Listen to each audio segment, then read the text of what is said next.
शुक्लाम्बरधरं विष्णुं शशिवर्णं चतुर्भुजं प्रसन्नवदनं ध्यायेत् सर्वविघ्नोपशान्तये आपदामपहत्तारं दातारं सर्वसम्पदां लोकाभिरामं श्रीरामं భూయో భూయో నమామ్యహం అని నా రామచంద్రమూర్తికి నమస్కారం చేసుకుని వాల్మీకి మహర్షి మనకి ఇచ్చిన రామాయణంలో అరణ్యకాండలో 9వ సర్గ చదువుతూ ఉన్నాము. మనము ఎంతవరకు చూసుకుంటూ వెళ్ళామంటే మన రామచంద్రమూర్తి తన సోదరుడితో పాటు లక్ష్మణుడితో పాటు ధనుర్బాణాలను పుచ్చుకుని బయలుదేరారు. ఆ విధంగా బయలుదేరిన ఆయనను చూస్తూ మన సీతమ్మ కొన్ని మాటలు చెప్తూ ఉన్నది. వాటిని చదువుకుంటూ వెళ్తూ ఉన్నాము. ఇక్కడ మనము ఒక క్షణం ఆగి ఆలోచిద్దాము. మనం 1-2 వారాల నుంచి వరాలు శాపాలంటే ఏంటని చూసుకుంటూ వస్తూ ఉన్నాము. ఎవరైనా వరిస్తే అది వరము. నువ్వు నాకు రామాయణం చెప్తావా అని ఎవరైనా నన్ను అడిగారనుకోండి, వాళ్ళు అప్పుడది కోరుకున్నారు కదా, దాని పేరు వరము. నేను సరే చెప్తాను అన్నాననుకోండి, అప్పుడు అది వాళ్ళ పట్ల, ఎందుకు అంటే వాళ్ళు కోరుకున్నారు, నేను చేస్తాను అన్నాను కాబట్టి వరం అవుతుంది. వరించారు కాబట్టి అది వరము అని చెప్తూ వచ్చాను. కాక ఇంకొక అర్థం కూడా చూసుకుందాము. వరము అంటే శ్రేష్టము అని అర్థము. అందుకనే వరుడు అంటారు. వరుడు అనగానే పెళ్లి కొడుకు అని ఆటోమేటిక్‌గా మనం ట్రాన్స్‌లేట్ చేసుకుంటాం గానీ, వరుడు అంటే శ్రేష్టమైన వాడు అని అర్థం. నా కూతురుకు రూపంలో, యవ్వనంలో, గుణంలో, చదువులో అన్నింటిలో తగినవాడు, యోగ్యుడైన వాడెవరున్నాడు అని చూసినప్పుడు, ఆ లక్షణాలతో ఉన్న వాళ్ళలో ఎవరైతే శ్రేష్ఠుడై ఉంటాడో, అటువంటి వాడిని అంటే వరుణ్ణి, శ్రేష్టమైన వాడిని తీసుకొనొచ్చి నా కూతురికిచ్చి పెళ్లి చేస్తాను కదా! అందుకని వరుడు అని పిలుస్తాము.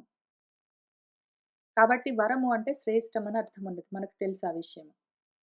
ఇప్పుడు వరాలంటే ఏమి? శ్రేష్టమై ఉండాలి. శ్రేష్టమైన వచనములు, వాక్కులను వరము అని పిలుస్తాము. మాట ఏ విధంగా మాట్లాడాలి అని కొన్ని వారాలుగా మనము మనుస్మృతిలో, మన రామాయణంలో 2 చోట్ల చెప్పుకుంటూ వస్తూ ఉన్నాము. ఏ వాక్కైతే సత్యమై ఉంటుందో, హితకరమై ఉంటుందో, అటువంటి వాక్కు ప్రియమై ఉంటుంది. అది ఎప్పుడు శ్రేష్టమై ఉంటుంది. అది వరం. వరమైన మాట అంటే సత్యమైన మాట.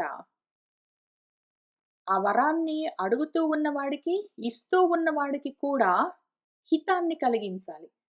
ఎవరైనా నన్ను రామాయణం చెప్తావా అని అడిగితే, నేను సరే అన్నాను అంటే, ఆ అడిగిన వాడికి చెప్తూ ఉన్న నాకు, మా ఇద్దరికీ హితాన్ని కలిగిస్తుంది. కాబట్టి అది ప్రియమైన విషయము. అది మా ఇద్దరికీ శ్రేష్టము. ఇద్దరికీ వరమది.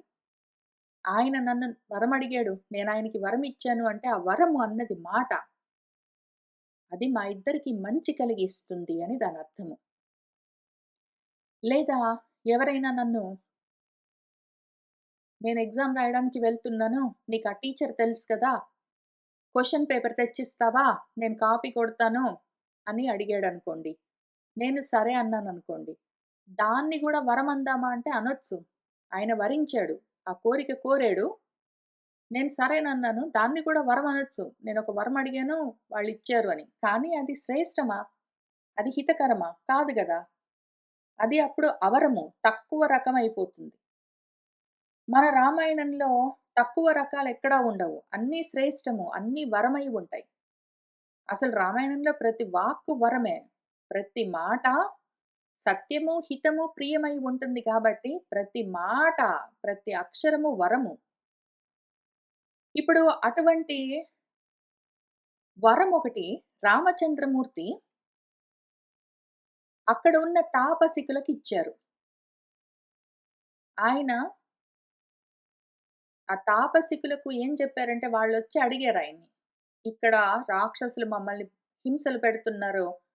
రామా, మమ్మల్ని రక్షించు అని చెప్తే, ఆయన అలాగే అన్నారు. అప్పుడేమైందది? వరమైంది. ఎందుకు అంటే వాళ్ళు వరించారు. ఒక కోరిక కోరారు. రామచంద్రమూర్తి సరే అన్నారు. అయితే ఇప్పుడు ఒక డెఫినిషన్ ప్రకారము వరము అంటే వరించబడ్డది అని ఉన్నది గాబట్టి, ఆ ప్రకారంగా అది వరమయ్యింది. అయితే రెండో డెఫినిషన్ ఏదైతే శ్రేష్టమో అది వరము. అది ఆ మాట అడిగిన వాళ్లకు, ఆ మాట ఇచ్చిన వాళ్లకు ఇద్దరికీ హితకరమై ఉండాలి. ఆ ఇద్దరిలో ఎవరికి అహితం కలిగించినా కూడా అటువంటి మాట వరం కాదది. ఇంకా అవరము, శాపమైపోతుంది. కాబట్టి అందుకోసము సీతమ్మ తల్లి అతి జాగ్రత్తగా ఆలోచిస్తూ ఉన్నది. ఇప్పుడు ఆ విధంగా వాళ్ళు మన తాపసికులు కోరారు కాబట్టి, రామచంద్రమూర్తి, లక్ష్మణస్వామి ఇద్దరూ తప్పకుండా రాక్షస సంహారం చేస్తామని బయలుదేరితే, సీతమ్మ వాళ్ళ వెంట నడుస్తూ రామచంద్రమూర్తితో మాట్లాడుతూ ఉన్నది. ఆమేమంటున్నదంటే, "ఓ నృపా రాజా! ఓ వీరుడా రామ! ఈ విధంగా నువ్వు ధనుస్సు, బాణాలు పట్టుకుని బయలుదేరితే, నీ శ్రేయస్సుని, నీ హితాన్ని ఆలోచిస్తున్న నాకు మనసు చింతాకులమవుతూ ఉన్నది. ఆలోచించవలసి ఉంటుంది. ఆలోచించకుండా ఎట్లా చేస్తాం రామ? వాళ్ళడిగారు. అడిగిన తర్వాత నువ్వు అట్లానే చేస్తాను అని మాటిచ్చావు. ఇందులో వాళ్ళ హితము, మన హితము రెండూ చూడవలసి ఉంటుంది. నీ హితము, నీ నిశ్రేయసము నేను చూస్తూ ఉన్నాను. అందుకనే ఈ విధంగా నువ్వు ధనుర్బాణాలు పట్టుకుని, శస్త్రాలు పట్టుకుని బయలుదేరడము నాకు రోచతే నచ్చట్లేదు రామా! కారణం చెప్తాను విను అని ఆమె చెప్తూ ఉన్నది. చూస్తూ వెళ్దాము. కారణం తత్ర వక్ష్యామి వదంత్యాః శ్రూయతాం మమ త్వం హి బాణధనుష్పాణిః భ్రాత్రా సహ వనం గతః. రామా, ఏ కారణానికి నాకిది ఇష్టం లేదో చెప్తాను. వక్ష్యామి, ఆ విధంగా వదంత్యాః చెప్తూ ఉన్న మమ, నా మాట శ్రూయతాం వినబడుగాక. ఎందుకో నా మనసులో ఎందుకు ఈ అనుమానం కలిగిందో దాని గురించి చెప్తాను విను. త్వం హి నువ్వు బాణధనుష్పాణిః, నువ్వు ధనుర్బాణాలను పుచ్చుకుని మీ తమ్ముడితో పాటు ఈ విధంగా బయలుదేరితే, దృష్ట్వా, ఎందుకు బయలుదేరావు నువ్వు? ఈ విధంగా బాణాలు పట్టుకుని ఎందుకు బయలుదేరావు? అది నా ప్రశ్న. ఏ కారణానికి? ఎందుకు అంటే, వాళ్ళని చంపుతాను, రాక్షసులను చంపుతాను అని నువ్వు అనడానికి ఏమి కారణము? ఎవరైనా ఎందుకు చంపుతారు? కోపం ఉండాలి. క్రోధం ఉంటేనే, శత్రుత్వం ఉంటేనే చంపాలి. ఏ శత్రుత్వం లేకుండా ఊరికినే ఎవరైనా చంపుతారా? అకారణంగా, నిష్కారణంగా ఎవరినైనా చంపాలంటే అటువంటి క్రోధం ఎందుకుంటుంది? క్రోధం ఉండాలి అంటే ఎప్పుడూ దాని వెనకాల కామము ఉంటుంది తప్పనిసరి. కామంలో నుంచే, ఏదో ఒక కోరికలో నుంచే కోపమొస్తుంది. నువ్వు ఈ విధంగా కోపంతో వాళ్ళని చంపుతానన్నావు. పైగా ఇక్కడ సీతమ్మ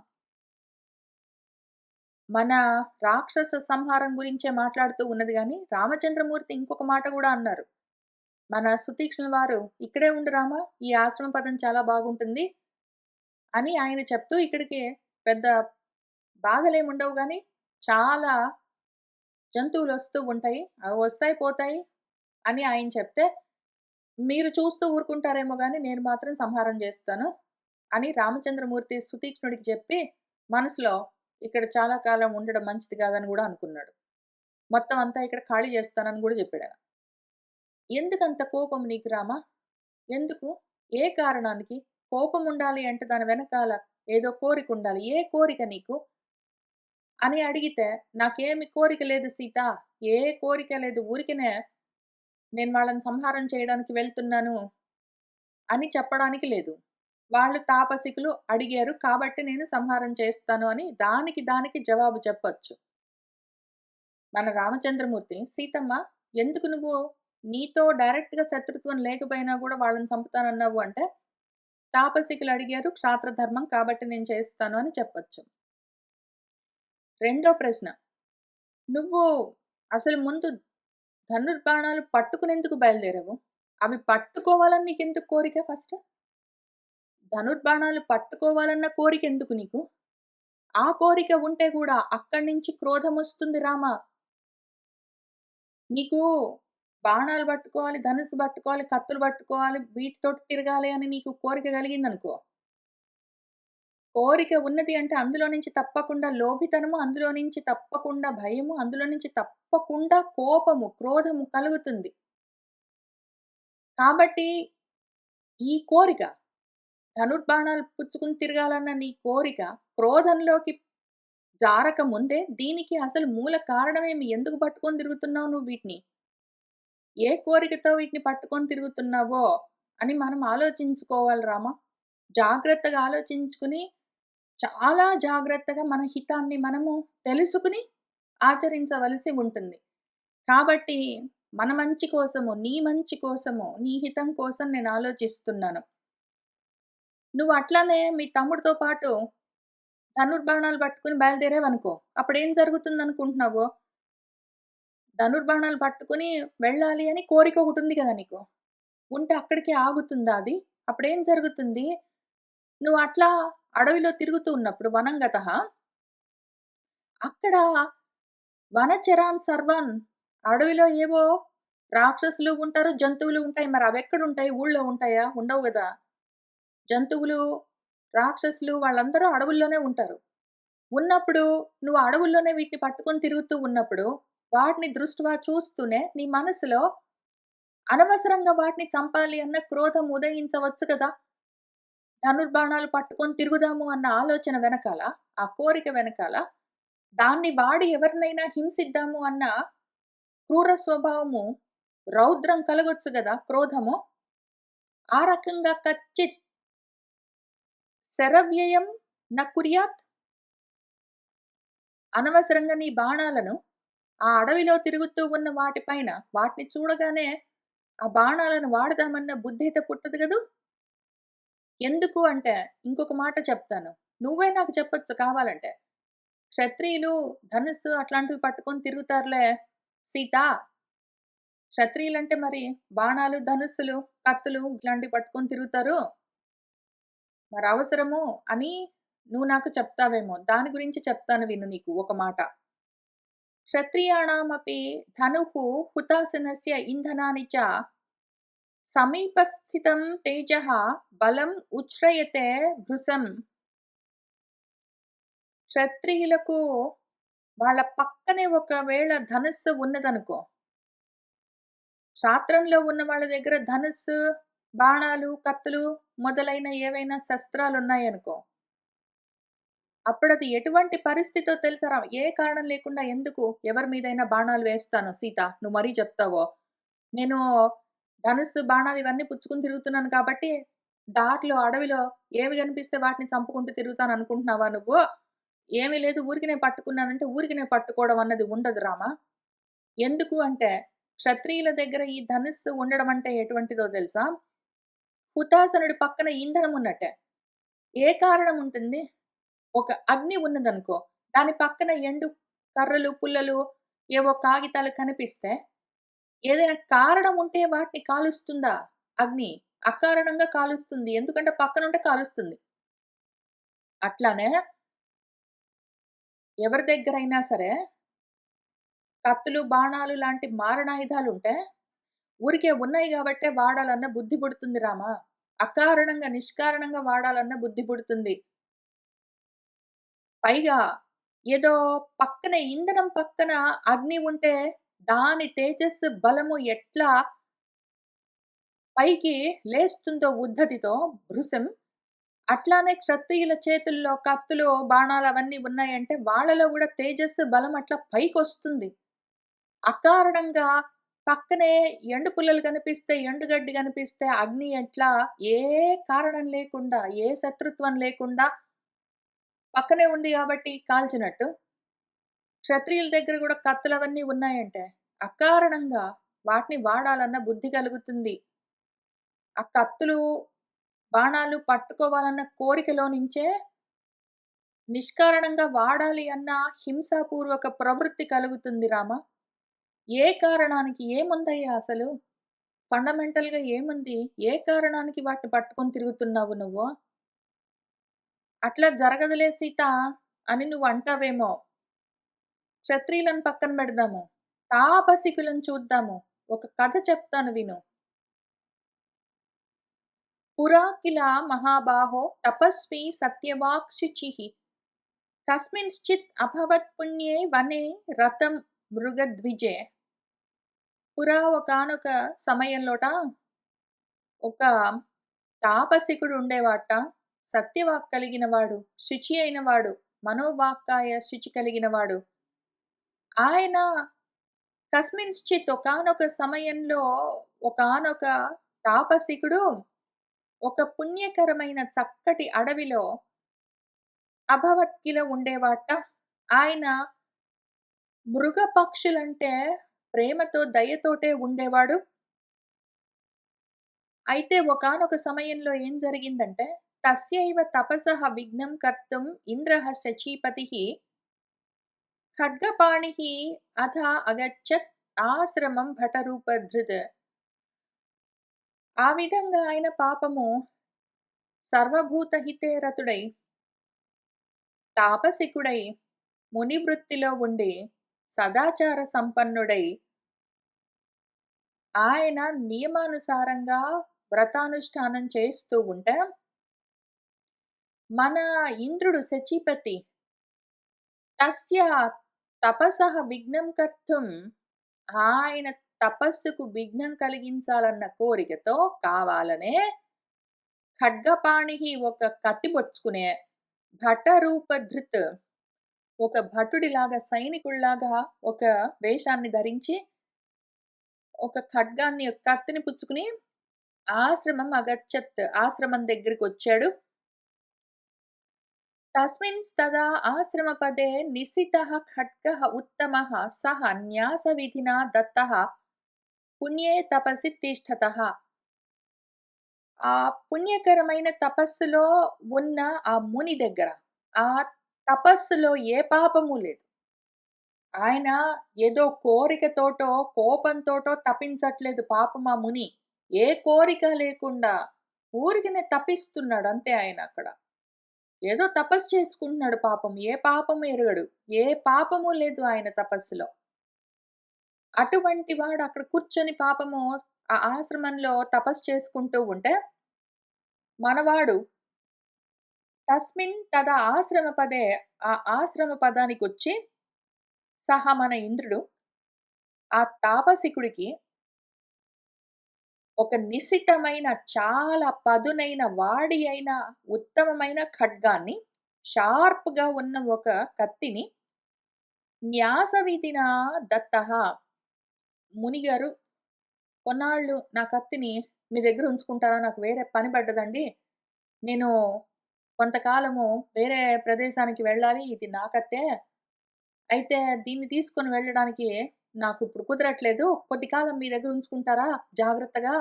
నేను తర్వాతొచ్చి మళ్ళీ తీసుకుంటాను అని చెప్పి, ఆ కత్తిని పాపము మన ఇంద్రుడు ఏదో రాజభటుడి వేషంలో ఉన్నాడు. ఆ తాపసికుడి దగ్గర ఉంచిపోయాడు. పాపం ఆ తాపసికుడు సరే అలాగే నువ్వొచ్చిందాకా నీ కత్తిని నేను జాగ్రత్త చేస్తాను అని ఒప్పుకున్నాడు. సహ తత్శస్త్రమనుప్రాప్య న్యాసరక్షణ తత్పరః వనే తు విచరత్యేవ రక్షన్ ప్రత్యయం ఆత్మనః. పాపం సహా మనవాడు తత్శస్త్రమనుప్రాప్య ఆ విధంగా మన ఇంద్రుడిచ్చిన శస్త్రాన్ని దగ్గర బెట్టుకున్నాడు. పాపం ఆ రాజభటుడు ఏదో పనిబడి వెళ్తూ ఉన్నాడు. కొంతకాలం జాగ్రత్తగా దీన్ని కాపాడమన్నాడు గాబట్టి దీన్ని జాగ్రత్తగా చూసుకుంటాను అని ఆ న్యాసం చేయబడ్డ ఏ వస్తువున్నదో దాన్ని రక్షించాలన్న తత్పరత. ఇప్పుడు ఈయనకి ఏదో జ్ఞానం కావాలన్న తత్పరత అట్లాంటివన్నీ పక్కకెళ్ళిపోయాయి. తపించాలన్న తత్పరత వాటన్నిటి గురించి ఆలోచన తప్పిపోయింది. దీన్ని రక్షించాలన్న తత్పరత పెరిగింది పాపం. ఆయన మంచి కోసమే మొదలుబెట్టాడు. పుణ్యాత్ముడు పాపము. అయితే ఇంక దాన్ని రక్షించాలని ఏం చేస్తున్నాడు? ఆత్మనః ప్రత్యయం రక్షన్. తన మాటిచ్చాడు గదా! దానికేం కాకుండా, ఎవరు దాన్నెత్తుకెళ్ళకుండా జాగ్రత్తగా చూస్తాను, పోగొట్టను. నువ్వు మళ్ళొచ్చాక నీకిస్తాను అని మాటిచ్చాడు గదా! అందుకని దాన్ని రక్షించాలి. ఆ కత్తిని రక్షించాలి. దాన్ని జాగ్రత్తగా కాపాడుతానన్న నా మాటను కాపాడుకోవాలి అని పాపం అందుకని ఆయనేం జేసేవాడు, ఇంకా యత్ర గచ్చతి ఉపాదాతుం మూలాని చ ఫలాని చ, ఎక్కడెక్కడికైతే ఆయన కందమూలాలు, ఫలాలు తెచ్చుకోవడానికి బయలుదేరేవాడో, ఉపాదాతుం గచ్చతి. ఇంకా దీన్ని పెట్టుకునే, మన కత్తిని బెట్టుకునే ఆయన వనే విచరతి ఏవ. ఆ అడవిలో ఆ కత్తితో పాటే తిరగడం మొదలుబెట్టాడు. ముందు ఆయన ఎక్కడికెళ్ళినా దాన్ని జాగ్రత్తగా దాంతో పాటే వెళ్ళేవాడు. ఎందుకంటే ఎక్కడైనా పెడితే అది పోయిందనుకోండి, లేతే ఎవరైనా తీసుకొని వెళ్తే, లేతే జంతువులు చూడక తీసుకొనెళ్తే ఏదైనా జరిగితే మళ్ళీ వచ్చి అడిగితే నేను ఏం చెప్తాను? "నువ్వు ఇక్కడ పెట్టిపోయావు గానీ నేను జాగ్రత్త చేయలేకపోయాను. అది పోయింది ఏమనుకోవద్దని" ఎట్లా చెప్తాను నేనని పాపం పట్టుకొని తిరిగేవాడు. ఇంకా తర్వాత ఆ అడవిలో కందమూలాలకో, ఫలాలకో వాటి కోసం వెళ్ళినప్పుడు గూడా దీన్ని పట్టుకొనే వెళ్ళేవాడు.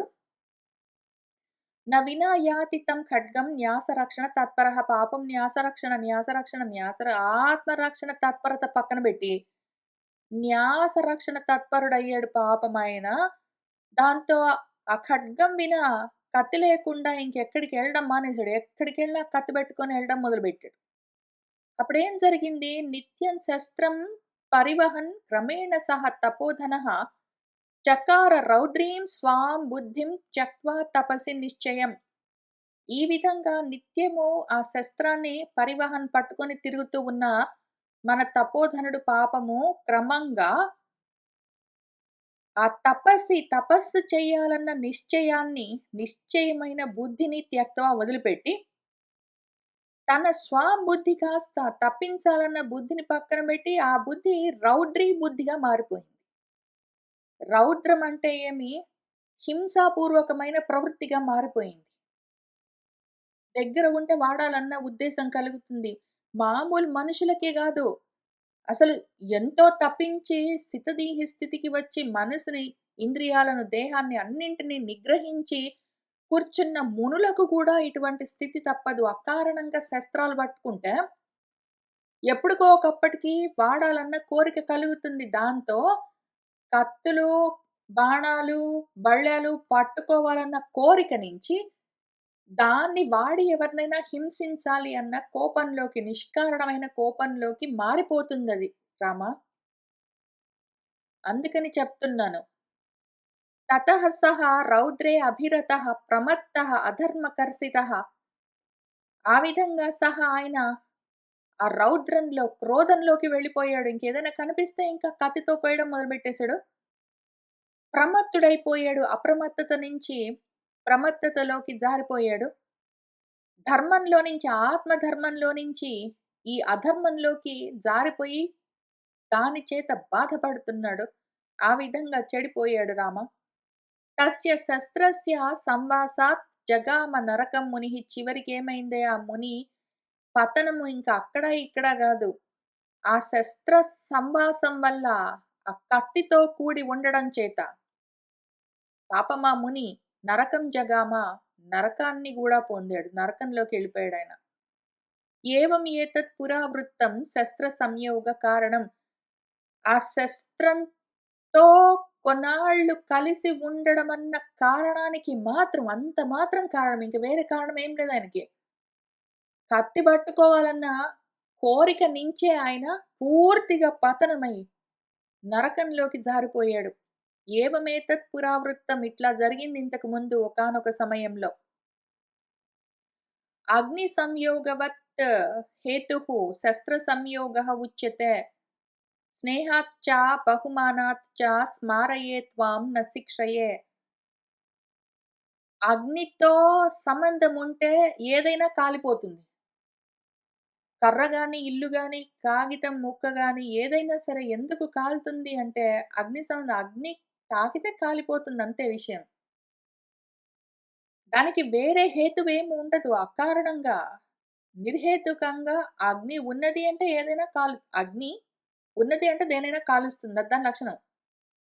అట్లానే శస్త్రంతో సంయోగం ఉన్నది అంటే మాత్రం అది మనిషిని ఇట్లానే క్రోధంలోకి తీసుకెళ్ళిపోతుంది. అది దాని లక్షణం. ఆయుధం యొక్క లక్షణం అది.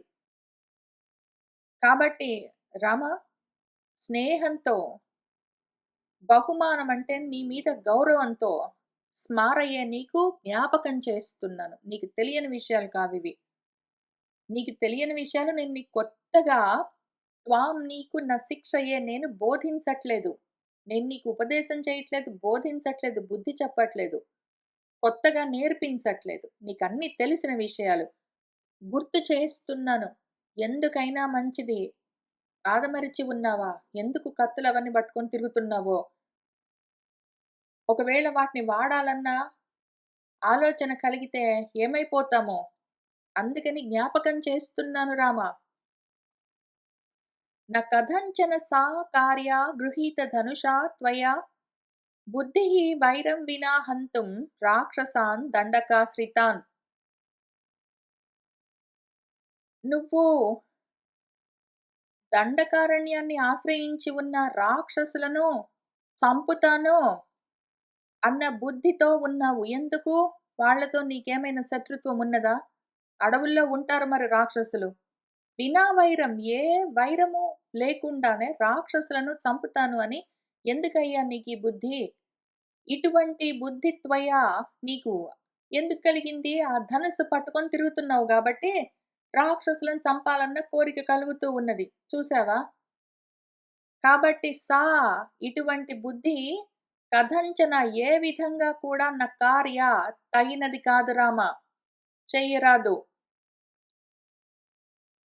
అపరాధం వినా హంతుం లోకాన్ వీరా న కామయే. క్షత్రియాణం తు వీరాణం స్వధర్మ నిరతాత్మనాం ధనుషా కార్యం ఏతావత్ ఆర్తానాం తు అభిరక్షణం. అయితే క్వచ శస్త్రం, క్వచ వనం, క్వచ క్షాత్రం తపక్వచ. రామా, ఓ వీరా, అపరాధం వినా ఏ అపరాధము చెయ్యని, నీ పట్ల ఏ అపరాధము, ఏ అపకారము చెయ్యని లోకంలోని ఏ ప్రాణినైనా సరే హంతుం చంపడానికి నా కామయ్యే నేను ఒప్పుకోను. నువ్వు ఈ విధంగా నీకే అపరాధము చెయ్యని జీవులన్నింటినీ నువ్వు అడవిలో తిరుగుతూ ఉన్నావు. అదిగో ధనుర్బాణాలు పట్టుకున్నావు. అవి అక్కడ తిరుగుతున్నాయి కాబట్టి ఊరికినే అకారణంగా చంపేస్తావా? అవుంటాయి మరందులో. ఈ విధంగా నువ్వు చెయ్యడం నాకిష్టం లేదు రామా. స్వధర్మ నిరతులై ఉన్న క్షత్రియులకు, వీరులకు ఇది లక్షణం సీత. మరి క్షాత్ర ధర్మంలో ఉన్నవాళ్ళు ధనుర్బాణాలు పట్టుకుని తిరుగుతూ ఉంటారు గదా! అందుకని ఇది నా స్వధర్మం అని నువ్వంటావా? అప్పుడు ఇంకొక ప్రశ్న అడుగుతాను పట్టు. నిజమే. క్షత్రియులకు ధర్మమేమి అంటే ధనుర్బాణాలు పుచ్చుకుని తిరగడము. ఆ రకంగా వెళ్ళాలి అంటే ధనుషా కార్యం ఏతావత్, ఎంతవరకు ఆ ధనుస్సుతో వాళ్లకు అక్కర ఆర్తానాం అభిరక్షణం తు, ఎవరికైనా ఆర్తి ఉంటే వాళ్ళను రక్షించడం వరకు మాత్రమే ధనుస్సును వాడవలసి ఉంటుంది. ధనుస్సు ఉంది గాబట్టి వేటాడడానికి వెళ్ళిపోకూడదు. క్షత్రియులైన వీరులకు స్వధర్మములో నిరతము ఉన్న వాళ్లకు లక్షణమేమి అంటే ధనుస్సు పట్టుకొని తిరుగుతారు. ఎవరికైనా ఆర్తి కలిగితే వాళ్ళను రక్షిస్తారు. అవును, నిజమే.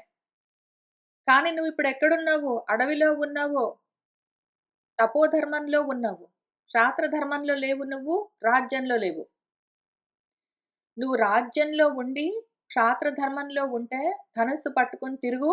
ఆర్తులకు నువ్వు అభయ ప్రదానం చెయ్యి. వాళ్ళని రక్షించు. బాగుంటుంది. అడవిలో ఉన్నంత వరకు నువ్వు తపోధర్మంలో ఉంటావు. తాపసికుడిగా. అప్పుడు ధనుర్బాణాలతో నీకు సంబంధం లేదు.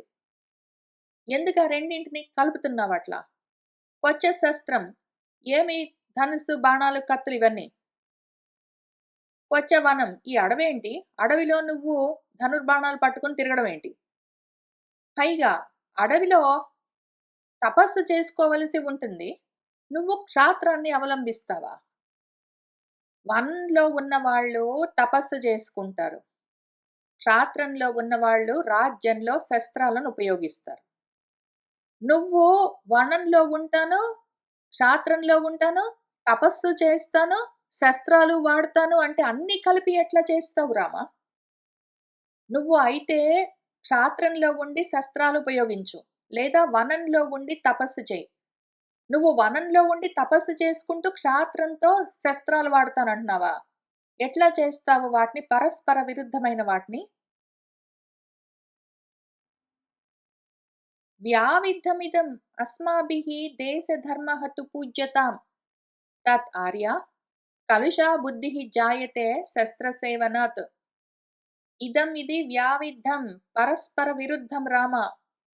ఆ రెండిటికి పొత్తు కుదరదు. మనము అస్మాభిః దేశ ధర్మః పూజ్యతాం. మన చేత దేశ ధర్మాలు గౌరవించబడాలి.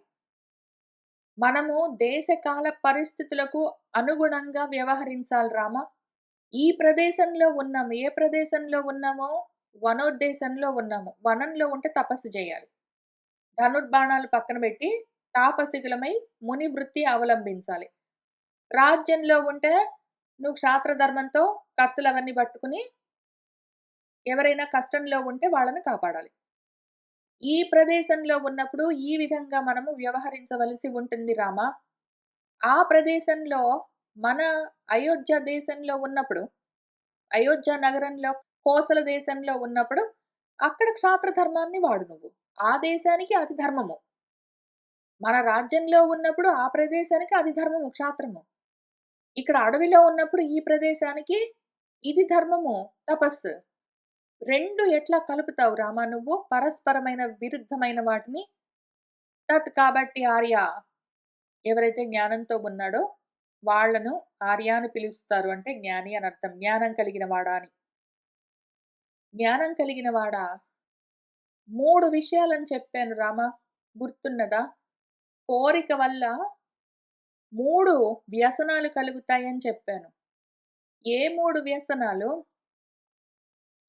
ఒకటి అబద్ధమాడడము, రెండోది లోభితరము, మూడోది అకారణ క్రోధము. మొదటిది అసత్యము నీలో లేదు రామా. రెండోది లోభితనము, పరుల దగ్గర ఉన్నది నాకు కావాలన్న కోరిక నీకు లేదు.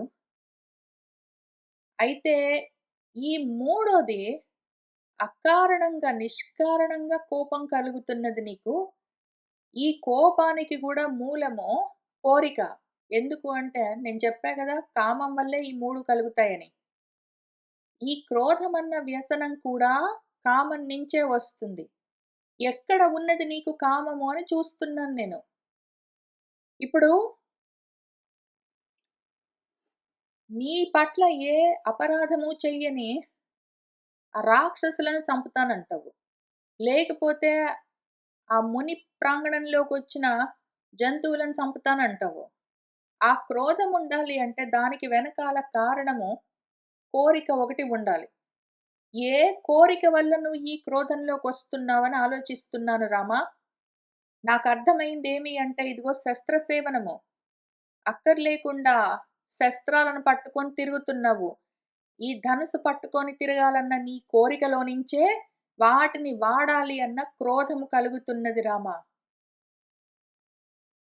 ఈ బుద్ధి, ఈ కలుషితమైన బుద్ధి, కోపంతో కలుషితమైన బుద్ధి, దాని వెనకాల బాణాలు, ధనుస్సు, కత్తులు పట్టుకొని తిరగాలన్న కోరికతో కలుషితమైన బుద్ధి ఆర్య తత్ అది జాయతే కలిగింది నీకు. కోరిక వల్ల 3 కలుగుతాయని జెప్పాను గదా! మొదటి 2 లేవు కానీ, కనిపించట్లేదు గానీ, మూడోది బయటబడి కనిపిస్తున్నది. అకారణంగా వాళ్ళని వీళ్ళని చంపుతానంటున్నావు. ఆ హింస ఎందుకొస్తుంది అంటే కోరిక. ఏమి కోరిక? ఈ కత్తులు, బాణాలు, ధనుస్సు పట్టుకోవాలన్న కోరిక. ఈ విధంగా నీ బుద్ధి కలుషితమయ్యింది రామా. ఈ విషయము మనము భగవద్గీతలో కూడా చూసుకున్నాం గాబట్టి, అందులో గూడా మళ్ళొకసారి చూసుకుందాము. ఇక్కడ 16 అధ్యాయంలో 21 శ్లోకంలో ఒక చాలా అందమైన విషయం చెప్తారు మన కృష్ణుల వారు.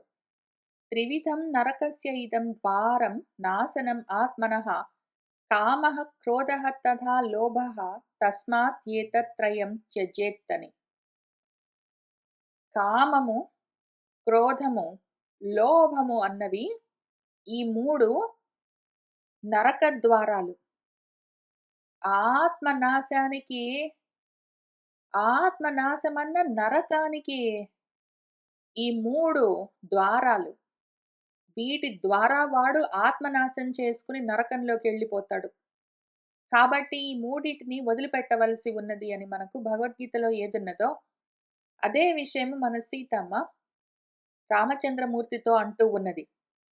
ఇక్కడ కామం వేరు, క్రోధం వేరు, లోభితనం వేరని చూపిస్తున్నారు కానీ, సీతమ్మ ఈ కామం వల్లే అబద్ధమాడడము, ఈ లోభితనము, ఈ క్రోధము 3 వస్తాయి. అసత్యము, క్రోధము, లోభితనము 3 కామం వల్ల కలుగుతాయి. ఇది ఈ కామము నరక ద్వారము. ఆ రకంగా నరకంలోకి వెళ్ళిపోయిన వాడు ఒకాయనున్నాడు. పాపము తాపసికుడు మంచివాడే. ఏమీ లేదు. ఎవరో తన దగ్గర న్యాసంగా పెట్టిన దాచి ఉంచు నేనొచ్చి తీసుకొని వెళ్తా అన్న కత్తిని జాగ్రత్త చేద్దామన్న మంచితనానికి పోయి కోరికతో ఉన్నందువల్ల, ఆ కత్తి పట్టుకొని తిరగడం వల్ల క్రోధంలోకి, లోభితనంలోకి ఆ తర్వాత లోభితనం ఎక్కడుంది ఆయనకి అంటే, ఇనీషియల్‌గా అన్యాస రక్షణ తత్పరత, అన్యాస రక్షణ తత్పరత అని 2 సార్లు రాశారు వాల్మీకి మహర్షి. ఆ తత్పరత లోభితనంగా మారిపోయింది. దాన్ని ఎట్లైనా కాపాడాలి. నా మాట నిలబెట్టుకోవాలి, దాన్ని కాపాడాలి అని ఆ లోభితనంగా మారిపోయింది. తర్వాత దాన్ని వాడుకోవడంగా పరిణామం చెందింది. దాని తర్వాత హింసా వృత్తి అయిపోయింది. అదేమైంది ఇంతకి నరక ద్వారం ఆయన నరకంలోకెళ్ళిపోయాడు. ఇప్పుడు మన ప్రాబ్లమ్ ఏంటంటే రామ, కామం వల్ల ఇవన్నీ వస్తాయి. నీలో ఈ క్రోధం కనిపిస్తూ ఉన్నది బయటబడి అంటే దాని వెనకాల కామం ఉంటుంది. ఒకటి ఉన్నది అంటే మిగిలినవన్నీ వస్తాయి రామ. ఇంతవరకైతే అసత్యం గాని, లోభితనం గాని నీలో కనపడలేదు. క్రోధంగా ఒకటి కనిపిస్తుందంటే మిగిలినవన్నీ ఉంటాయి. దాని వెనకాల ముందు కామం ఉన్నది. ఎందుకసలు ఈ సంకల్పం నీకు? నరక ద్వారాలివన్నీ. బుద్ధి కలుషితమైపోయేందుకు మార్గాలు. ఈ శస్త్ర సేవనము మంచిది గాదు రామా! నీ బుద్ధి కలుషితమై ఉన్నది. అకారణ కోపంలో ఉన్నావు. అకారణంగా హింస ప్రవృత్తిలోకి వెళ్తున్నావు. అడవిలో ఉన్నావు తపస్సు చేసుకోవాలి. మనకెందుకు ఈ క్షాత్ర ధర్మం ఇక్కడ? అదేశమిది. దానికి తగిన ఉచితమైన ప్రదేశం కాదు. పునః గత్వా త్వయా అయోధ్యాం క్షత్రధర్మం చరిష్యసి. మళ్ళీ వెనక్కెళ్దాము. ఈ ప్రదేశంలో, ఈ దేశంలో మనం ఏం ఆచరించాలి? తపోవృత్తి ఆచరించాలి. అది చేద్దాము. మళ్ళీ తర్వాత పునః తిరిగి మనము అయోధ్య నగరానికి వెళ్ళిన తర్వాత, అక్కడ త్వయా నీ చేత అక్కడికి గత్వా వెళ్ళాక క్షాత్రధర్మం చరిష్యసి. నువ్వేం చెయ్యి అప్పుడు? అక్కడికి వెళ్ళిన తర్వాత, అయోధ్యకి వెళ్ళిన తర్వాత నువ్వు మళ్ళీ ఈ తపోవృత్తిని పక్కన పెట్టి క్షాత్ర వృత్తిని అవలంబించొచ్చు. అప్పుడు నువ్వు ఆర్తులకి రక్షణ కలిగించొచ్చు. ఇక్కడ ఉన్నంత వరకు మనము ఈ విధంగా తపోవృత్తిలో ఉండడం వల్ల ఇంకో లాభం గూడా ఉంది రామా! అసలు మన వాళ్ళు, మన అమ్మా నాన్న వాళ్ళు, మీ అమ్మా నాన్న, నా అత్తామామలు మనల్ని ఎందుకు పంపించారు? నువ్వు అడవిలో ఉంటూ తపస్సు చేసుకోమనే గదా పంపించారు. నువ్వు ఇక్కడికొచ్చి గూడా రాజులాగానే ప్రవర్తిస్తానంటే మళ్ళీ వాళ్ళు చాలా బాధపడతారు. అక్షయాతు భవేత్ ప్రీతిః శ్వశ్రు శ్వశురయోః మమ. ఒకవేళ నువ్వు ఇక్కడ ఉన్నంత వరకు, అడవిలో ఉన్నంత వరకు తాపస వృత్తిని అవలంబించావంటే, మమ శ్వశ్రు శ్వశురయోః, నా అత్తామామలకు అక్షయా ప్రీతిః, ఎంతో ప్రీతి భవేత్ కలుగుతుంది కూడా. వాళ్ళకు గూడా చాలా సంతోషం. మనల్ని పంపించిందెందుకు? మనం ఇట్లా అడవిలో ఉంటూ తాపసికుల్లాగా చరించాలనే గదా పంపించారు. నువ్వేమో ఆ విషయం పక్కన బెట్టి, మళ్ళీ రాజవృత్తితో, క్షాత్ర వృత్తితో ఉండి కత్తులవన్నీ పట్టుకుని హింసాపూర్వకంగా ప్రవర్తిస్తూ ఉంటే, నువ్వు తాపసిక వృత్తిలో లేవని వాళ్లకు దుఃఖం కలుగుతుంది. నువ్వు అన్యాయంగా హింసలోకి జారుతున్నావు ఎందుకు అని ఆలోచిస్తున్న నాకు చాలా బాధ కలుగుతుంది. నాకిష్టం లేదు. యది రాజ్యం పరిత్యజ్య భవేః త్వం నిరతః మునిః ధర్మాత్ అర్థః ప్రభవతి ధర్మాత్ ప్రభవతే సుఖం ధర్మేణ లభతే సర్వం ధర్మసారం ఇదం జగత్ రామ. యది ఒకవేళ నువ్వు రాజ్యాన్ని వదిలిపెట్టి ఇప్పుడు ముని వృత్తిలో నిరతంగా భవేహే ఉన్నావంటే మీ వాళ్ళందరికీ, మీ అమ్మా నాన్న వాళ్ళందరికీ చాలా సంతోషం కలుగుతుంది. నువ్వు ఈ రకంగా అకారణ ద్వేషాలు పెట్టుకోకపోతే మనకు శ్రేయస్సు కలుగుతుంది. ఎందుకు చెప్తున్నానో విను. ఏ దేశ ధర్మాన్ని ఆ ప్రదేశంలో పాటించడమో ధర్మం. ఏ కాల ధర్మాన్ని ఆ కాలానుగుణంగా పాటించడము ధర్మం.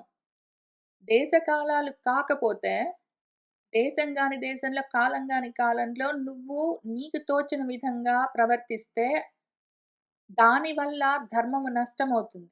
అట్లా గాకుండా దేశకాలాలు చూసి నువ్వు ధర్మంగా ప్రవర్తించావంటే ఆ ధర్మం వల్ల అర్థం ప్రభవతి. ఆ ధర్మం వల్ల అర్థం కలుగుతుంది. ఆ ధర్మం వల్లే సుఖం కలుగుతుంది. ఆ ధర్మం వల్లే సర్వము కలుగుతుంది రామ.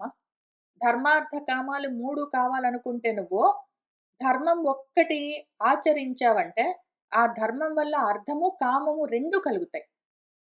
ఆ ధర్మం వల్ల అర్థము ఉంటుంది, సుఖము అంటే కామము 2 కలుగుతాయి నీకు. ధర్మార్థ కామాలు దేనివల్ల కలుగుతాయి అంటే ధర్మం ఒక్కటి ఉంటే మిగిలిన 2 వస్తాయి. సర్వము వస్తుంది రామ. సర్వము ధర్మం వల్ల మొత్తము కలుగుతుంది. ఇదం జగత్ ధర్మసారం. ఈ మొత్తం జగత్తంతా ధర్మమూలమై ఉన్నది రామ. ధర్మమూలమిదం జగత్. లేకపోతే ఏమైపోతాము? ధర్మాన్ని వదిలిపెట్టామంటే అర్ధపరులమైపోతాము. అప్పుడు ధనమూలమిదం జగత్ అవుతుంది రామ. జారిపోతాము. అప్పుడు ఆత్మధర్మంలో నుంచి జారిపోయామంటే పరమార్థంలో నుంచి కూడా జారిపోతాం మనము. అందుకని పెద్దలేం చేస్తారంటే ఆత్మానం నియమైః తైః తైః కర్షయిత్వా ప్రయత్నతః ప్రాప్యతే నిపుణైః ధర్మః న సుఖాత్ లభ్యతే సుఖం.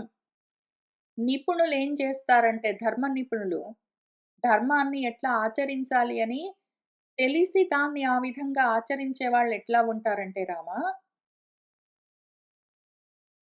ప్రయత్నం మీద ప్రయత్నపూర్వకంగా తైః నియమైః ఆయా నియమాలతో ఆత్మానం కర్షయిత్వా తమను తాము కృశింపచేసుకుని దేహేంద్రియ మనోనిగ్రహాలు సాధించిన వాళ్ళై ఆ ధర్మాన్ని, ఆత్మధర్మాన్ని ఏదైతే వాళ్లకు పరమధర్మమై ఉన్నదో అటువంటి ధర్మాన్ని వాళ్ళు ప్రాప్యతే పొందుతారు.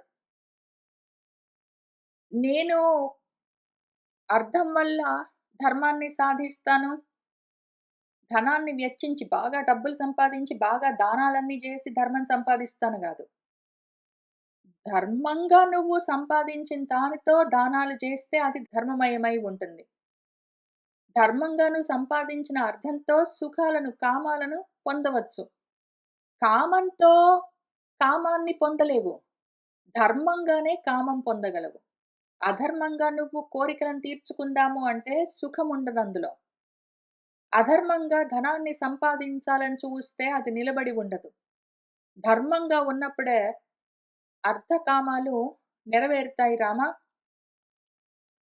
అందుకని నిత్యం శుచిమతిః సౌమ్య చరధర్మం తపోవనే.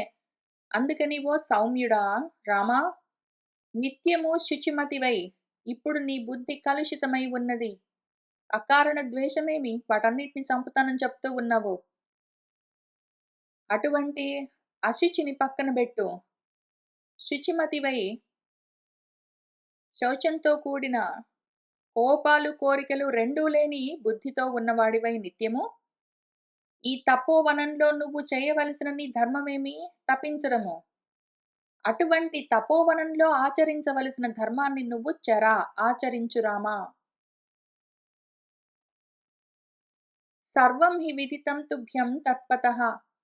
ధర్మం చ వక్తుం తవ కః సమర్థః విచార్య బుద్ధ్యా తు సహ అనుజేన యత్ రోచతే తత్కురు మా చిరేణ సర్వం తత్వతః తుభ్యం విదితం హి. మొత్తము తత్వతః ఉన్నది ఉన్నట్టు ధర్మము నీకు తెలిసే ఉన్నది గదా రామ. కొత్తగా నేను నీకు చెప్పవలసిన అవసరం లేదు. జ్ఞాపకం చేస్తున్నానంతే. తవ నీకు ధర్మం వక్తుం కః సమర్థః. నీకు ధర్మాన్ని నేర్పించగలిగిన వాళ్ళెవరు రామా? నువ్వే ధర్మస్వరూపమై ఉన్నావో, నీకన్నీ తెలుసు. అయినా కూడా ఎందుకు ఈ క్రౌర్యం నీలో బయటపడుతుందో తెలియదు. అందుకని ఆలోచిస్తే దాని వెనకాల కారణము అదిగో బాణాలు పట్టుకొని తిరగాలని కోరిక. ఆ కోరికెందుకు కలుగుతుంది నీకు? ఎందుకసలు నీకు ఆ కోరిక? ధనుర్బాణాలు పట్టుకొని తిరగాలని? కాబట్టి ఆలోచించవలసి వస్తుంది. నీకు తెలియని ధర్మం కాదు. ఏం చేస్తున్నావో ఆలోచించుకో. పైగా నువ్వు భరతుడికేం చెప్పావో, నువ్వొక్కడివే కూర్చొని ఆలోచించుకోవద్దు భరత. అట్లానే బహిరంగంగా అందరితోటి పబ్లిక్ డిస్కషన్స్ పెట్టకూడదు. నువ్వు నమ్మిన వాళ్ళు ఇద్దరో, ముగ్గురో, నలుగురో కొంతమంది వాళ్ళతో, మంత్రులతో, నీ అమాత్యులతో కూర్చొని ధర్మం తెలిసిన వాళ్ళు, ధర్మజ్ఞులు ఎవరైతే జ్ఞానులున్నారో వాళ్ళతో ఆలోచించుకుని నువ్వు నిర్ణయం తీసుకున్నాక మళ్ళీ చాలా కాలం తాత్సారం చేయకుండా శీఘ్రంగా అమలు పరచని నువ్వు చెప్పావు గదా! అవన్నీ నువ్వు కూడా చేయవలసి ఉంటుంది రామ. ఇదిగో నాకు తెలిసింది నేను చూస్తూ ఉండగా నాకు అర్థమయ్యింది. నేను నీకు క్లియర్‌గా చెప్పాను. నువ్వు కూడా ఆలోచించుకో. నేను చెప్పాను కాబట్టి దాన్ని వెంటనే వినవలసిన అవసరం లేదు. నువ్వెవరు నాకు చెప్పడానికే అనవలసిన పని లేదు. అది గూడా నువ్వు రెండూ చెయ్యవు. కాబట్టి నువ్వు ఆలోచించుకో. నేను చెప్పింది విను. విన్నావు గదా! ఇప్పుడు ఆలోచించుకో. ఆలోచించుకున్నాక అక్కడికి ఆగకుండా సహ అనుజేనతు బుద్ధ్యా విచార్య. మళ్ళీ బుద్ధి పెట్టి జాగ్రత్తగా నీ తమ్ముడితో పాటు గూడా. ఎందుకు అంటే నాలాగానే నీ హితాన్ని నీ తమ్ముడు కూడా కోరుతాడు. కాబట్టి తమ్ముడితోటి కూడా జాగ్రత్తగా ఆలోచించుకో. ఆలోచించుకున్నాక మళ్ళీ అప్పటికి ఇంత చేసిన తర్వాత నేను నాకు తెలుస్తూ ఉన్నది నేను చూస్తూ ఉన్నాను. నీ వెంటే ఉండి చూస్తూ ఉన్నాను గాబట్టి నేను చూస్తున్నది నీకు చెప్పాను. నా మాట విన్నావు గదా! ఇప్పుడు నీ తమ్ముడితోటి కూడా ఆలోచించుకో. ఆయనేమంటాడో చూడు. ఆ తర్వాత ఏం చెయ్యి నువ్వు? యత్ రోచతే. నీ ఆలోచన ప్రకారం నీకు ఏది ధర్మం అని అనిపిస్తుందో దాన్ని ఆ విధంగా తట్టుకురు చెయ్యి. మాచిరేణ ఇంక ఆలస్యం చెయ్యకు. జాగ్రత్తగా నీ వాళ్ళతో ఆలోచించుకో, నీ తమ్ముడితో ఆలోచించుకో, నువ్వు గూడా ఆలోచించుకో. జాగ్రత్తగా విచారించి ఎందుకు నాకు ఈ కోరిక? ఎందుకు బాణాలవన్నీ పట్టుకొని తిరగాలని కోరిక నాకు? ఏం జరుగుతున్నది? దాని రూట్ ఏమి? దాని కాజ్ ఏమి? మూలమేమి దానికి? ఏ కారణానికి ఇటువంటి కోరిక కలిగింది? అది పట్టుకొని తిరుగుతుంటేనే ఇట్లా హింసాపూర్వకమైన ఆలోచనలు కలుగుతున్నాయా నాకు అని నువ్వు గూడా ఆలోచించుకోవాలి గదా! మరి నీ గురించి. నీ హితాన్ని నేను, లక్ష్మణుడు ఆలోచిస్తాము. నేను నీ తమ్ముడు. నీ హితం నువ్వు గూడా ఆలోచించుకుని మనందరికీ ఏది మంచిదో, ఆ విధంగా అందరికీ హితకరమైనది ఏదున్నదో అది సత్ అయి ఉంటుంది. అది అప్పుడు నువ్వు ఆ మాట ఇచ్చావనుకో, దాన్ని నిలబెట్టావనుకో అదప్పుడు మనకు వరమవుతుంది.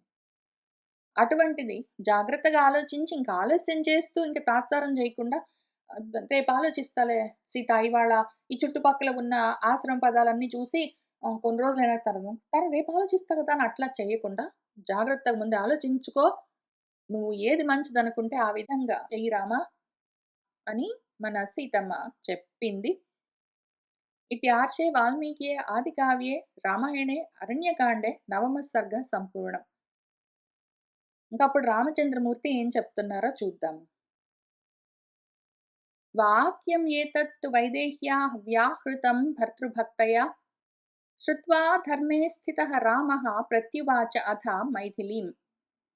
అథ ఇంకప్పుడు ఏతత్ ఈ విధంగా భర్త పైన అనురాగం కలిగి ఉన్న మన వైదేహి చేత వ్యాహృతం చెప్పబడ్డ ఈ వాక్యాన్ని ధర్మంలో ఉన్న రామచంద్రమూర్తి జాగ్రత్తగా విన్నారు. విని మైథిలికి ప్రత్యువాచ బదులు చెప్తూ ఉన్నారు.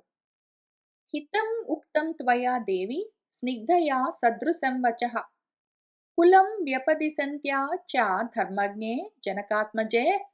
ఓ జనకాత్మజా, ఓ ధర్మజ్ఞురాలా, ధర్మం తెలిసిన దానా, ఓ దేవి సీతా, నువ్వు ఏది చెప్పావో, త్వయా ఉక్తం నీ చేత చెప్పబడ్డది హితం, హితకరమైన మాట చెప్పావు, మంచి మాట చెప్పావు. పైగా స్నిగ్ధము, స్నేహంతో చెప్పావు, నా మీద ప్రేమతో చెప్పావు. నా మీద ప్రేమతో ఏదో ఒక అసత్, ఏదో ఒక అహితమైన, ఏ ప్రయోజనము లేని మాట ఏదో ఒకటి చెప్పాలి గాబట్టి చెప్పడం గాదు. నా మీద ప్రేమతో, ప్రియంగా, నాకు హితం కలిగే మాట చెప్పావు సీతా. పైగా చెప్పిన మాట ఏదో ఒకటి గాదు.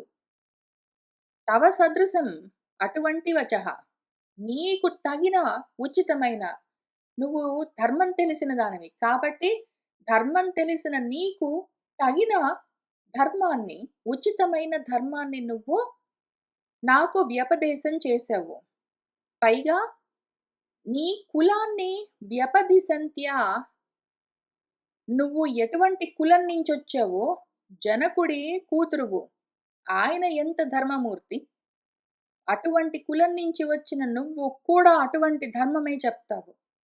నీకు సదృశమైన, నీ కులాన్ని ప్రకటించేదైనా, నువ్వు ఎటువంటి ఉన్నతమైన, ఉత్తమమైన కులం నుంచి వచ్చావు అని నిరూపించేవైనా ధర్మంతో కూడిన హితకరమైన మాటలు ప్రియంగా చెప్పావు సీత.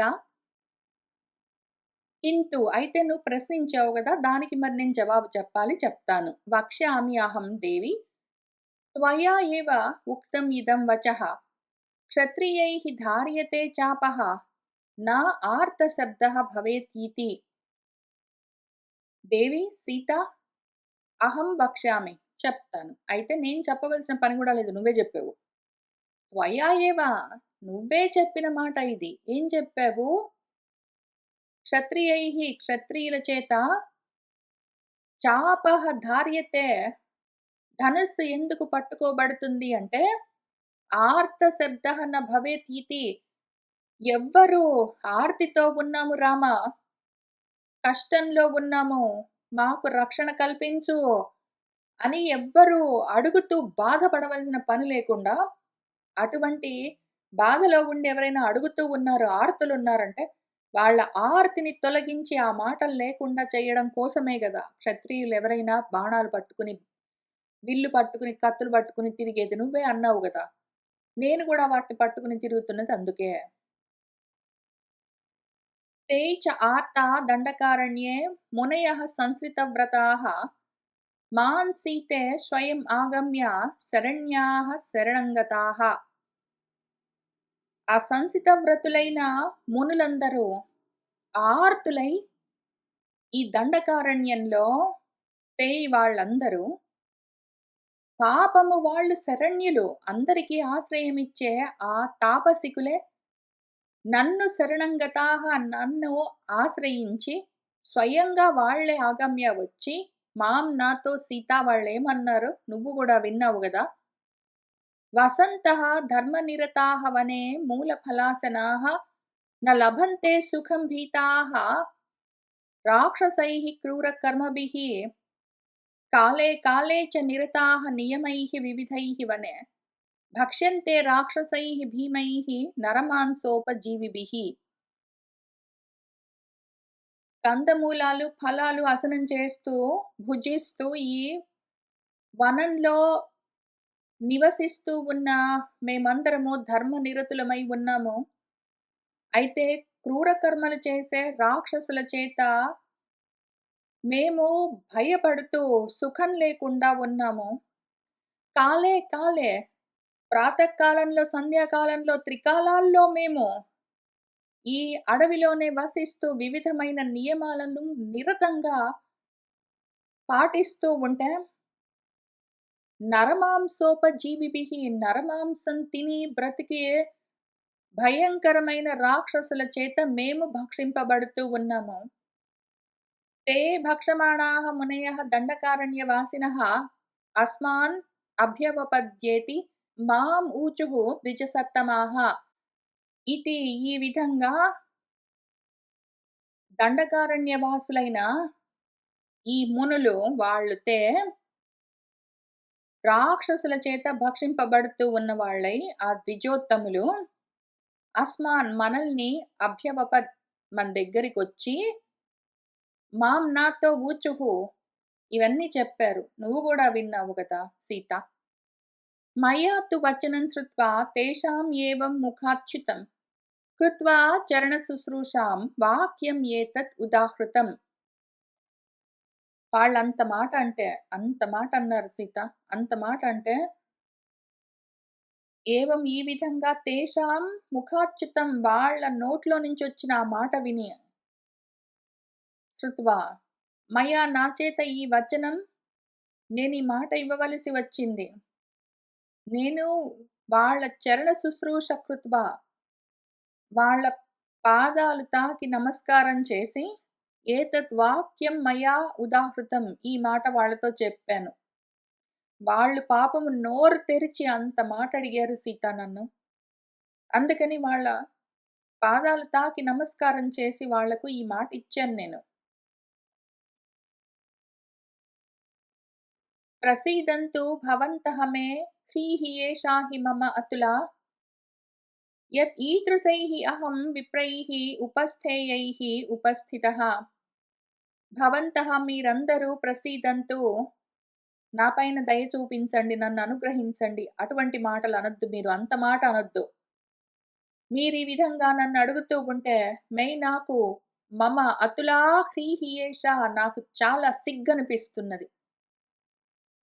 ఈదృశైః విప్రైః మీ వంటి పెద్దలు విప్రులు ఉపస్థేయైః నేనే మీ దగ్గరికొచ్చి ఏమైనా చేయగలనా అని అడిగి నేనే చేయవలసి ఉండగా అటువంటిది పోయి మీరు నన్ను వెతుకుతూ వచ్చి నా దగ్గర నా పక్కన నుంచుని నన్ను ఈ విధంగా కాపాడమని అడుగుతున్నారా? ఈ విధంగా మీరు మాట్లాడుతూ ఉంటే నాకు చాలా సిగ్గనిపిస్తున్నది. కింకరోమీతి చ మయా వ్యాహృతం ద్విజసన్నిధౌ సర్వైః ఏతైః సమాగమ్య వాక్ ఇయం సముదాహృత. అందుకని కింకరోమి ఏం చెయ్యమంటారో మీరే చెప్పండి అని ఆ ద్విజ సన్నిధిలో ఆ ద్విజుల దగ్గర మయా వ్యాహృతంచ నేను అన్నాను. మీరంత మాట అనకండి, మాకింక వేరే నాథుడు లేడు, నువ్వే మాకు రాజువు, మా నాథుడివి, లేకపోతే అనాథలమవుతాము, మమ్మల్ని రక్షించు నువ్వు అని ఇటువంటి ఇంత పెద్ద మాటలు మీరు అనరాదు, నేనున్నదే మీకోసము అని ఏతైః సర్వైః సమాగమ్య వాళ్ళందరూ అక్కడొచ్చి నన్ను అడుగుతూ ఉంటే వాళ్లకు ఇయం వాక్ సముదాహృతామయ నా చేత ఈ మాట ఇవ్వబడ్డది, నేను ఈ మాట ఇచ్చాను అందుకని వాళ్లకు. రాక్షసైః దండకారణ్యే బహుభిః కామరూపిభిః అర్దితాః స్మ దృఢం రామ భవాన్ నః తత్ర రక్షతు. వాళ్ళేమడిగారు, రామా కామరూపాలు కోరుకున్న రూపాలు ధరించగలిగిన ఎంతో మంది రాక్షసులు ఈ దండకారణ్యంలో ఉన్నారు. వాళ్ళందరి చేత దృఢం బాగా ఎక్కువగా అర్దితాహస్మ మేము చాలా బాధలు పొందుతూ ఉన్నాము. అందుకని తత్ర ఈ విషయంలో భవాన్ మీరు నహ మమ్మల్ని రక్షించుగాక అని వాళ్ళు కోరారు. హోమకాలేషు సంప్రాప్తాః పర్వకాలేషు చానఘ దర్శయంతి సుదుర్దర్శాః రాక్షసాః పిసితాసనాః. ఓ అనగా రామ, మేము హోమాలు చేసుకుంటుంటే ఆయా సమయాల్లో వచ్చేస్తారు, పర్వదినాల్లో మేము పూజలు చేసుకుంటుంటే వచ్చేస్తారు. ఆ రకంగా సంప్రాప్తాః వచ్చిన వాళ్ళు సుదుర్దర్శాః వాళ్ళకు అడ్డు లేదు అదుపు లేరు, పిసితాసనాః మాంసాన్ని హసనం చేసే ఆ రాక్షసులు మమ్మల్ని అదే పనిగా ఎప్పుడు పడితే అప్పుడు దర్శయంతి బెదిరిస్తూ భయపెడుతూ హింసిస్తున్నారు రామ. రాక్షసైః దర్శితానాం చ తాపసానాం తపస్వినాం గతిం మృగేమాణానాం భవాన్ నః పరమాగతిః అన్నారు వాళ్ళు. వాళ్ళేమన్నారు, తపస్వినాం తపించుకుంటూ ఉన్న తాపసికులము మేము, రాక్షసుల చేత బాధలు పడుతూ ఉన్నాము, హింసించబడుతూ ఉన్నాము. మాకు ఏమి గతి అని మృగయమాణానాం, మాకేమి గతి అని వెతుకుతూ తిరుగుతూ ఉన్న మాకు, ఏ దిక్కు లేక మార్గం తోచక దారి వెతుకుతున్న మాకు, భవాన్ మీరు పరమాగతికి, మాకు పరమగతిగా ఇంక మీరొక్కళ్ళే మాకు మార్గం. మమ్మల్ని మీరే రక్షించాలి అని వాళ్ళు చెప్పారు కదా సీత. కామన్ తపఃప్రభావేన శక్తాః హంతుం నిశాచరాన్ చిరార్జితం తు న ఇచ్చామః తపః ఖండయితుం వయం. కామం కావాలంటే మేమే చెయ్యొచ్చు రామా. మా తపఃప్రభావంతో ఆ నిశాచరులను మేమే సంహారం చేయడానికి శక్తాః హి శక్తి కలిగిన వాళ్ళమే. అవును. కానీ చిరార్జితమైన చిరకాలం నుంచి మేము ఆర్జించుకుంటున్న ఈ తపస్సును భంగం చేసుకోవడానికి, తపస్సును ఖండం చేసుకోవడానికి వయం మేము న ఇచ్చామః ఇష్టపడట్లేదు. మా పని గాదు. రాజువు కాబట్టి, మాకు నాథుడివి గాబట్టి ఇది నీ పని. బహువిఘ్నం తపః నిత్యం దుశ్చరం చెయ్యవ రాఘవ తేన శాపన్న ముంచామః భక్షమాణాః చ రాక్షసైః. ఓ రాఘవ, నిత్యము వాళ్ళ వల్ల బహువిఘ్నాలు కలుగుతూ ఉన్నాయి మాకు తపస్సుకి. తపశ్చర్యం చెయ్యాలంటే దుశ్చరమైపోయింది రాఘవ. తపస్సు ఆచరించాలంటే కష్టమవుతూ ఉన్నది మాకు. అయినా కూడా మా తపోభంగం చేసుకోవడం మాకిష్టం లేదు కాబట్టి, ఆ కారణానికి రాక్షసైః భక్షమాణాః చ, రాక్షసులు మమ్మల్ని అట్లా హింసిస్తూ మింగేస్తుంటే గూడా శాపన్న ముంచామః, మేము శాపాన్ని పెట్టట్లేదు. అట్లానే తట్టుకుంటున్నాము. తత్ అర్ధ్యమానాన్ రక్షోభిః దండకారణ్యవాసిభిః రక్షన్నః త్వం సహ భ్రాత్రా త్వన్నాథాః హి వయం వనే. తత్ అందుకని దండకారణ్యవాసిభిః దండకారణ్యంలో నివసించే రాక్షసుల చేత అధ్యమానాన్ హింసించబడుతున్న మమ్మల్ని త్వం నువ్వు భ్రాత్రా సహా నీ తమ్ముడితో సహా కలిసి రక్షించో అని వాళ్ళు నన్ను ఆదేశించారు. పైగా వాళ్ళేమన్నారు, వయం మేము ఈ అడవిలో త్వన్నాథాః హి నువ్వు ఉన్నావు గాబట్టి నాథుడు కలిగిన వాళ్ళమై ఉన్నాము, లేకపోతే అనాథలమైపోయేవాళ్ళం. నువ్వున్నావు గాబట్టి మేము అనాథలం కాదు రామా, త్వన్నాథలమై ఉన్నాము, అందుకని మమ్మల్ని రక్షించు. మయా చ ఏతత్ వచః శ్రుత్వా కార్త్స్యేన పరిపాలనం ఋషీణాం దండకారణ్యే సంస్కృతం జనకాత్మజే. ఓ జనకాత్మజా సీత, ఏతత్ వచః శ్రుత్వా ఈ మాటలన్నీ విన్నాక, ఆ విధంగా విన్న మయా నా చేత దండకారణ్య వాసులైన ఈ ఋషులను కార్త్స్యేన పూర్తిగా పరిపాలన చేస్తాను, పూర్తిగా సంరక్షిస్తాను అన్న మాట నా చేత వాళ్లకు ఇవ్వబడ్డది. అందుకని ఆ విధంగా సంస్కృతం నేను ప్రతిజ్ఞ చేశాను. సంసృత్య చ న శక్ష్యామి జీవమానః ప్రతిస్రవం మునీనాం అన్యథా కర్తుం సత్యం ఇష్టం హి మే సదా. సంసృత్య మాట ఇచ్చిన తర్వాత, జీవమానః నేను బతికుండగా, మునీనాం ఆ మునులకి ఇచ్చిన ప్రతిస్రవం మాటను నిలుపుకోకుండా, అన్యథా కర్తుం వేరే రకంగా వ్యవహరించడము నా శిక్షామి చెయ్యను. ఒక్కసారి ఆ మునులకు మాటిచ్చిన తర్వాత నేను బతికుండగా ఇంకా ఆ మాటను పోగొట్టుకోను, చేసి తీరుతాను. ఎందుకు అంటే, నాకు సదా సత్యం ఇష్టం హి, నాకెప్పుడు సత్యమే ఇష్టమో సీత, మాట ఇచ్చిన తర్వాత వెనక్కి వెళ్ళను. అపి అహం జీవితం జహ్యాం త్వాం వా సీతే సలక్ష్మణాం నతు ప్రతిజ్ఞాం సంస్కృత్య బ్రాహ్మణేభ్యః విశేషతః. సీత, కావాలంటే మాట పోగొట్టుకునే కన్నా ముందే నేను జీవితం జహ్యామపి, నా ప్రాణం పోయినా సరే, త్వాం వా నిన్ను పోగొట్టుకున్నా సరే సీత, సలక్ష్మణాం లక్ష్మణుడితో పాటు నువ్వు పోయినా పర్వాలేదు, నా ప్రాణం పోయినా పర్వాలేదు. ప్రతిజ్ఞాం తు న సంస్కృత్య బ్రాహ్మణేభ్యః న జహ్యాం. ఒక్కసారి బ్రాహ్మలకు ముఖ్యంగా మాటిచ్చిన తర్వాత ఆ ప్రతిజ్ఞను మాత్రం వదిలిపెట్టేది లేదు. తదవశ్యం మయా కార్యం ఋషీణాం పరిపాలనం అనుక్తేనాపి వైదేహి ప్రతిజ్ఞాయతు కిం పునః వైదేహి సీత కాబట్టి అవశ్యం తప్పకుండా ఋషీణాం పరిపాలనం ఆ ఋషులను పాలించడము వాళ్ళను రక్షించడమన్నా కార్యము మయా తప్పకుండా ఆ పని జరిగి తీరుతుంది నా చేత. అసలు వైదేహి నీకొక మాట చెప్తాను విను సీత. అనుక్తేనాపి వాళ్ళు అడక్కపోయినా కూడా చేసేవాణ్ణి.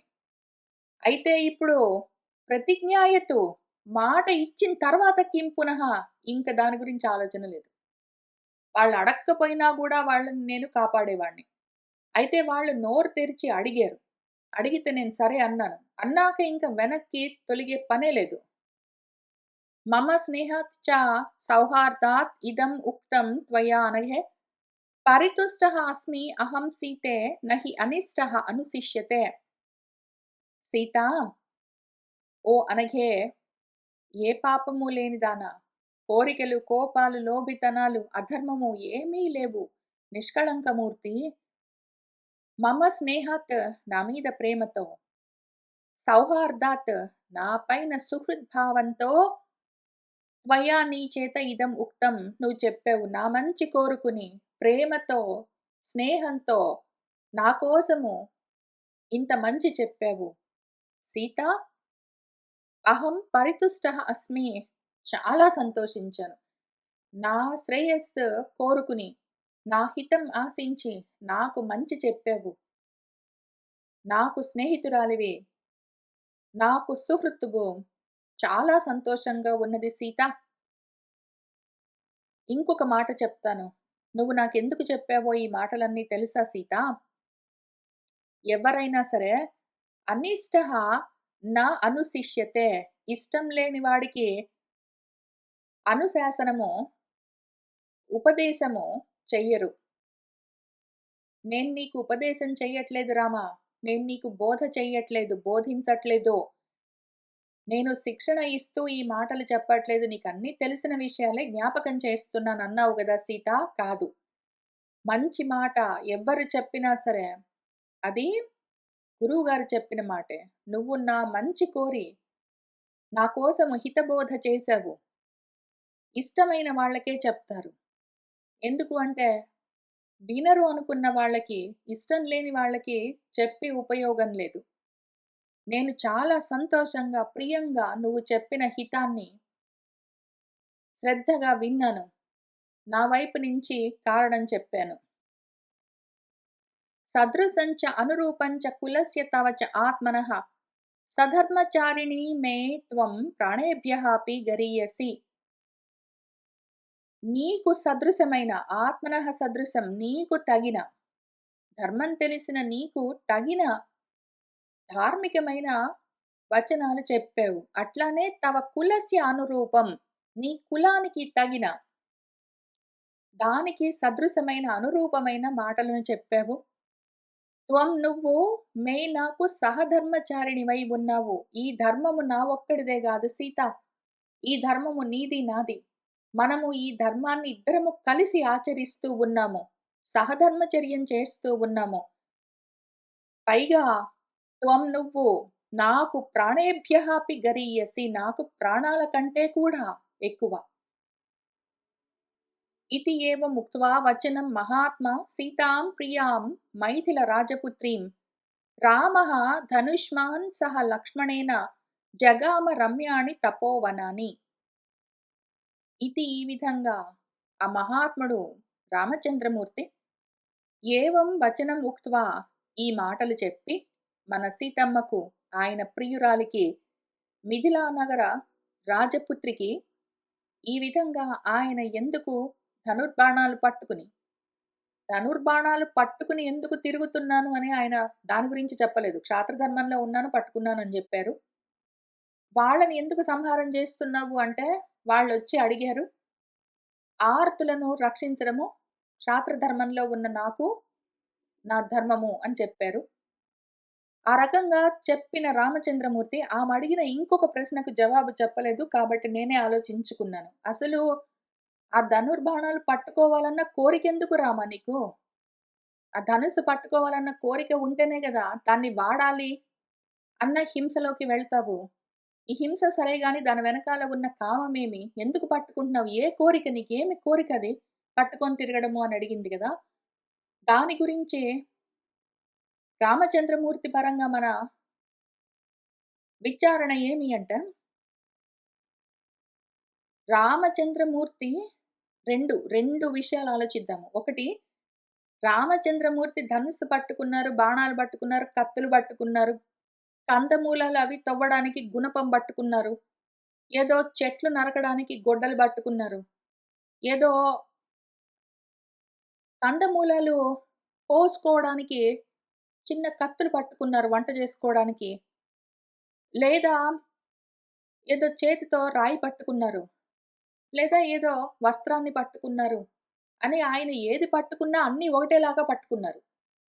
ఆయన టొమాటో పట్టుకున్నా, కత్తి పట్టుకున్నా 2 ఒకేలాగా చూడగలరు.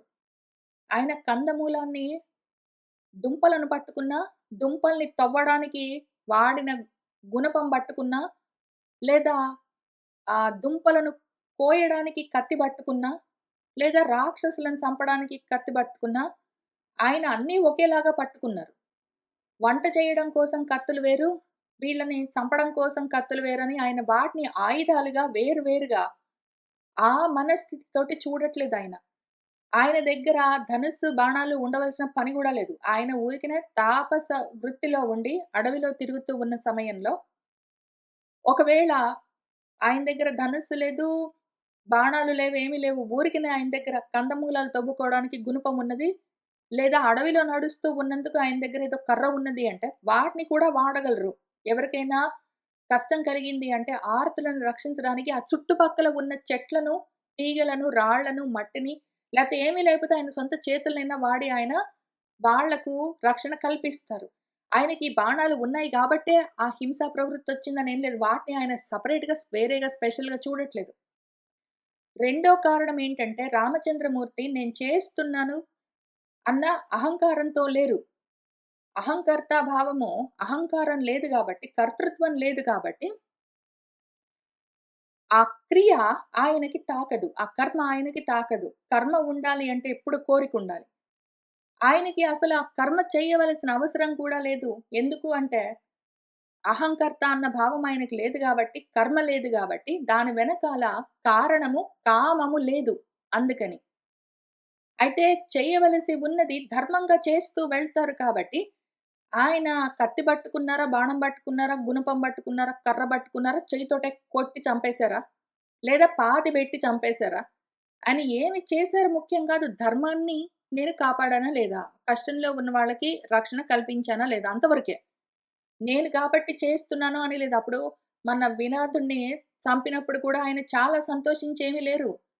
ఆయన దుఃఖపడింది లేదు. ఆయన సీతమ్మని చూసి అయ్యో! అని బాధపడ్డారు గానీ, వాడు చచ్చిపోవాలని భయంకరంగా కోరుకోలేదు. వాడు ఎత్తుకొని పోతుంటే పోనీలే అనుకున్నారు. మళ్ళీ సీతమ్మని చూసినాక ఏదైనా చేయవలసి ఉన్నది అని ఆయన ధర్మంగా చేశారు.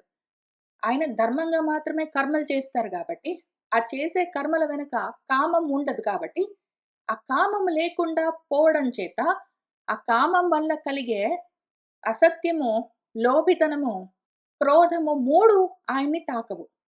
అది ఒక కారణం. రెండో కారణము ఆయనకి అవన్నీ ఆయుధాలుగా వేరేవన్నీ ఏదో వాడుకునేందుకు పనిముట్లుగా కనిపించట్లేదు. ఆయన అన్నీ ఒకటే. ఆయనకి గుణపం పట్టుకున్నా, కత్తి పట్టుకున్నా, కర్ర పట్టుకున్నా, ధనుస్సు పట్టుకున్నా, లేదా ఏదో పూలమాల పట్టుకున్నా అన్నీ ఒకటేలాగా ఉన్నప్పుడు మనసులో ఆయన స్థితి అట్లా ఉన్నప్పుడు, ఏది పట్టుకున్నా ఒకటే. అది పట్టుకోవడం వల్ల ఈయన మనసు మారిపోవాల్సిన అవసరం లేదు. ఆ 2 కారణాలకి ఆయన కామం లేకుండా ఉన్నారు. అందుకనే ఆయన అంత నిశ్చింతగా, ధర్మంగా ఆయన ధర్మాన్ని ఆచరిస్తూ వెళ్ళిపోయారు. అందుకని రామచంద్రమూర్తి ఇప్పుడు లక్ష్మణ స్వామితో సహా కలిసి ధనుస్సు పట్టుకునే ఆ రమ్యమైన తపోవనమంతా జగామ తిరుగుతూ ఉన్నారు. ఆశ్రమ పదాలన్నీ ఆయన వెళ్తూ ఉన్నారు. మునులందరినీ దర్శిస్తూ ఉన్నారు. इत्यार्षे वाल्मीकिये आदिकाव्ये रामायणे अरण्यकाण्डे दशमः सर्गः सम्पूर्णम्। सर्वं श्री सीतारामचन्द्रप्रभुपादारविन्दार्पणमस्तु। मङ्गलं कोसलेन्द्राय महनीयगुणात्मने चक्रवर्ति तनुजाय सार्वभौमाय मङ्गलम्। वेदवेदान्तवेद्याय मेघश्याममूर्तये पुंसां मोहनरूपाय पुण्यश्लोकाय मङ्गलम्।